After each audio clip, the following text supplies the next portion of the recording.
My mother's heel hovered above my stomach, her shadow slicing the air, her words colder than the tile beneath me.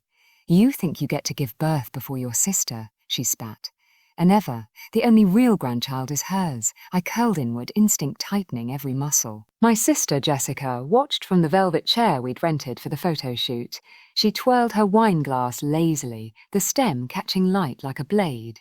"No one needs an unwanted child in this family, right?" she said, smirking. Then I heard it, the low, steady voice behind them. And that's when their faces turned pale. But to understand why that voice carried the weight of their undoing, I need to start with what they thought they'd already taken from me. Back then, my mother, Linda, used to say I was her quiet one, the dependable daughter, the one who covered shifts, who smoothed over Jessica's tantrums, who filled silence with loyalty. I mistook her favoritism toward my sister as a quirk, not the rot it truly was. I believed family meant safety. I believed blood beat malice. I even prayed my mother loved us equally. I was wrong, and betrayal rarely arrives with a scream. It whispers first. The shift came slowly. Jessica's sudden obsession with my pregnancy timeline. Linda's accidental doctor's appointment cancellations. The way they exchanged glances when I mentioned baby names, as if I had stolen something sacred from them. One evening in our family home on Maple Street in Columbus, Ohio, I found the real answer. A message on Jessica's phone. "We need to make sure she doesn't go through with it. Your baby should be the first heir." My mother's name sat above the text, her plan spelled out below it in vicious detail. My breath didn't shake. My heart didn't pound. I simply understood. They wanted my child erased, symbolically, socially, maybe even physically. I didn't confront them. I planned. Revenge isn't rage. It's clarity sharpened into action. I documented everything. Texts, voice notes, dates, times. I visited my doctor alone in downtown Cleveland and told her everything. Every threat, every suspicious accident. She took it seriously. Mandatory reports were filed. Protective measures were established quiet. And then I made the most strategic move.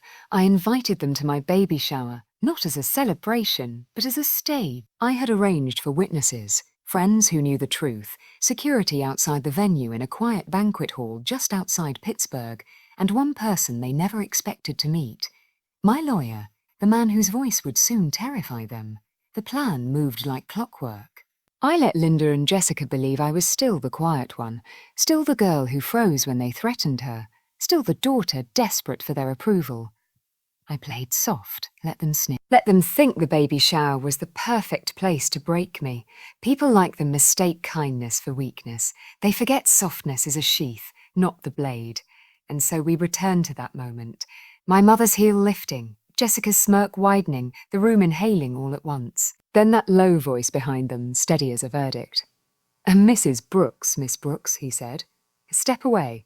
You're being recorded, and you are already in violation of the restraining order you were served this morning." Their heads snapped toward him. A restraining order they had never bothered to read, one they had tossed aside when the envelope arrived at their house on Elmwood Drive, assuming it was another bill. My mother's face drained first. Jessica's wine glass slipped, shattering at her feet. Security stepped inside. Cameras flashed. Friends and witnesses held their phones high, documenting every second. My mother stammered, "This is a misunderstanding." "No," I said, rising slowly, hand on my stomach. "This is consequence." Jessica's lips trembled. You wouldn't do this to family. That's exactly why I'm doing it." My lawyer handed them the folder, the charges, the documentation, the evidence. Every cruel whisper they thought buried was suddenly alive on paper. Jessica lunged for me then, but 2 guards intercepted her. Her scream cracked. Linda began crying, pleading for mercy she had never once shown me. I watched them struggle, thrashing in the truth they had created. For the first time in my life, I didn't shrink. I didn't fold. I stood. Afterward, when the room emptied and the echo of their panic faded, I felt something I hadn't expected. Peace. Not triumph. Not gloating peace. The kind that comes from choosing myself after a lifetime of being chosen last. My baby kicked gently, as if agreeing.